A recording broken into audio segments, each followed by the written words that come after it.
E no ar mais um Pá Vivi, sem mimimi, pedindo para você deixar o seu like, deixar o seu joinha, a sua curtida, porque muda tudo para gente. Você leva o Pá Vivi sem mimimi cada vez para mais longe. É por isso que a gente pede os 3 Cs. Curtiu, comentou e compartilhou e vem com a gente. Deu na Gazeta do Povo o quê?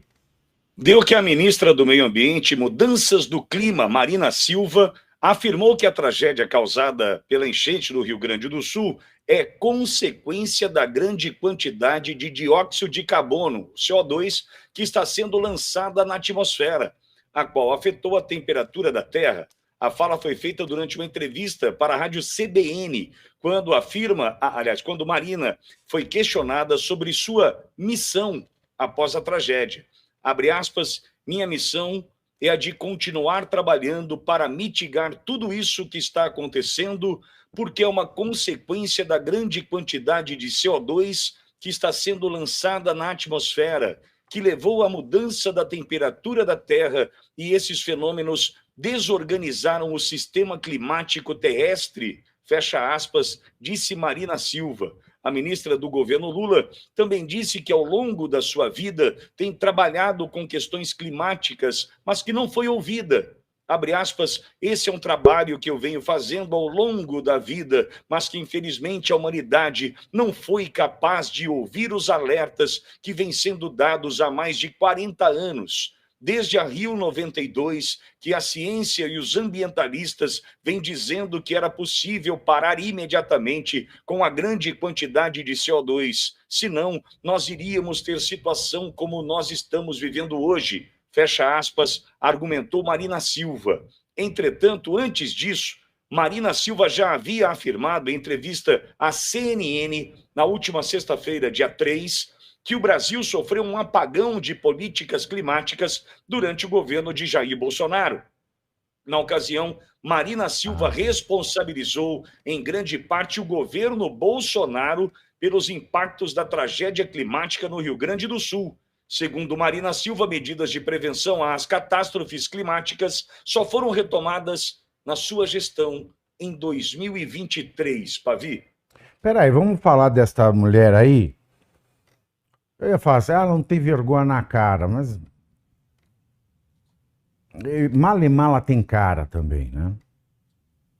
Se bobear, ela até tem duas, porque ela foi ministra do Meio Ambiente de quais governos antes? Do Lula. Ela ficou no cargo de ministra do Meio Ambiente do Lula? Não. Ela foi espirrada. Ela falou que ela luta a vida inteira dela contra esse fenômeno e que nunca foi ouvida. Então ela não foi ouvida no Lula 1, 4 anos. Ela não foi ouvida no Lula 2, 8 anos. Ela não foi ouvida no Dilma 1, 12 anos. Ela não foi ouvida no Dilma 2, 14 anos. Aí ela é ministra desde 2023.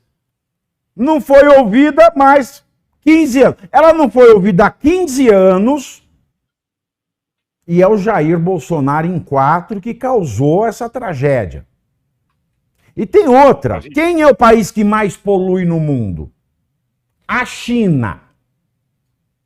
A China. A China. Por que que então ela não põe, como diz o Lula, eu vou usar o termo do Lula, por que que ela não tem grelo duro de falar isso para ele? Pavi, tem um convidado ilustre na sala pronto para conversar com a gente. É um fascista, é um fascista, cuidado com ele. 3, disseram que ele não está nem aí para o Rio Grande do Sul. O PT soltou posts dizendo que ele está mais preocupado em receber o pessoal da Holanda do que com o próprio povo dele. Quarto ponto, vamos, o que mais que nós podemos falar dele? Ele também espalha fake news. E 5, é um dos deputados que eu mais admiro em Brasília. Bem-vindo, Marcel. Imagina, muito obrigado, Pavinato, te admiro muito. Pitoli está aí também, feliz demais de estar com vocês ao vivo aqui. E a descrição foi perfeita, fora a parte do melhor deputado em Brasília, porque exatamente dessa forma que a petezada está me chamando nos últimos dias. E aí quem faz fake news somos nós. Esse vídeo, só antes de te devolver a palavra e dar boa noite a todos que estamos assistindo, esse vídeo que eles postaram foi editado.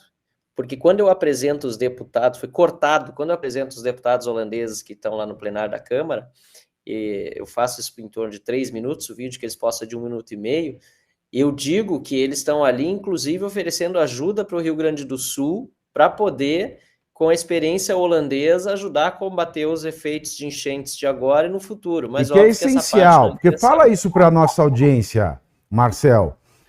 Para quem não sabe, a Holanda, ela são os Países Baixos. São países que vivem sob o iminente risco de serem inundados pela água. Então tem um sistema de diques. Então se tem algum país que pode de fato oferecer uma solução, é a Holanda. Exatamente. E eles aprenderam, os holandeses, com a dor. Em 1953 foi a pior enchente da história holandesa de que se tem conhecimento, e foi a partir dali que surgiram os diques, formados, né, por sacos de areia, depois hoje, né, mais sofisticados, enfim, mas foi naquela época, e o ensinamento holandês é fundamental, a tecnologia hoje existente, para a gente aplicar no Brasil. Então, é exatamente o contrário do que diziam, né, de que eu não estava interessado pelo Rio Grande do Sul, naquele momento que eu estava com o holandês. Uma coincidência, eu diria até divina, porque a vinda dessa delegação não foi da noite para o dia, já estava programado fazia meses. E na semana em que vieram, foi também a semana em que, pela primeira vez, nós estávamos reunidos em Brasília como deputados, depois das enchentes no Rio Grande do Sul. Então, foi providencial. E a Holanda vai ter muito trabalho para nos ajudar, até porque os Estados Unidos, com toda a tecnologia que tem, com toda a modernidade disponível nos Estados Unidos, depois do furacão Katrina passar por New Orleans, foram também os holandeses que ajudaram a resolver a situação catastrófica de lá. Mas eu vou fazer uma pergunta. A gente viu aquele caso do Uruguai. A história do helicóptero, que o governo não quis, aí depois o pessoal começou a soltar a foto de um helicóptero branco, aí dizem que esse helicóptero não tem nada a ver, que o governo de fato não aceitou.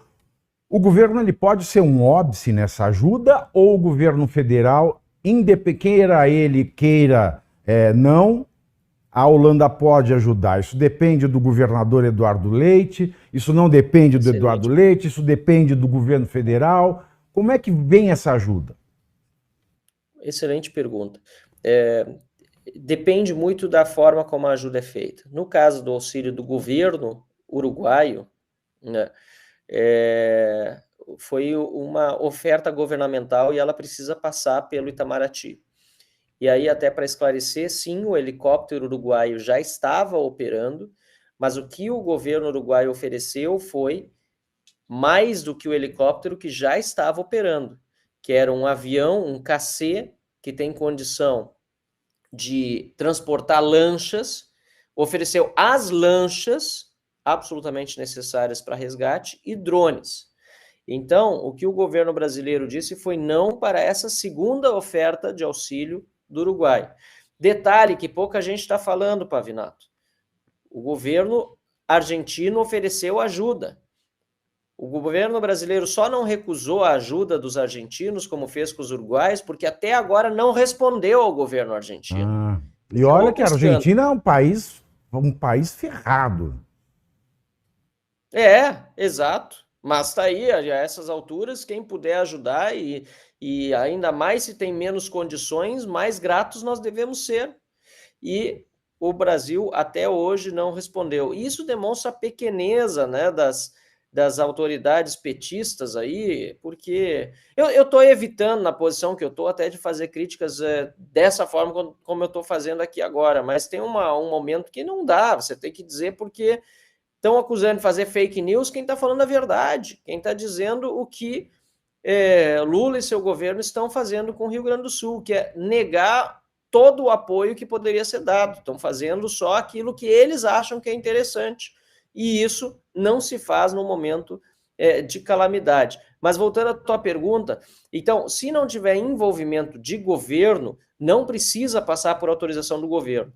E como essa parte da reconstrução do Estado, da elaboração de estudos técnicos, de construção de diques e assim por diante, depende de parceria público-privada, não vamos precisar passar pelo governo federal. Claro que há entendimentos que podem ser feitos com o governo da Holanda, e eu entendo que a gente vai ter que buscar isso também, principalmente com os ministérios condizentes com esse tema, mas no caso específico de obras a serem realizadas, podemos contratar estudos técnicos, como já foi feito no passado, inclusive pelo próprio Rio Grande do Sul. Um estudo para melhorar a navegabilidade das nossas hidrovias, que foi feito justamente com os holandeses, e por se tratar de paradiplomacia, ou seja, não é diplomacia oficial, é diplomacia entre Estados-nação, não precisa passar pela aprovação do governo federal. Não, graças a Marcelo, Deus.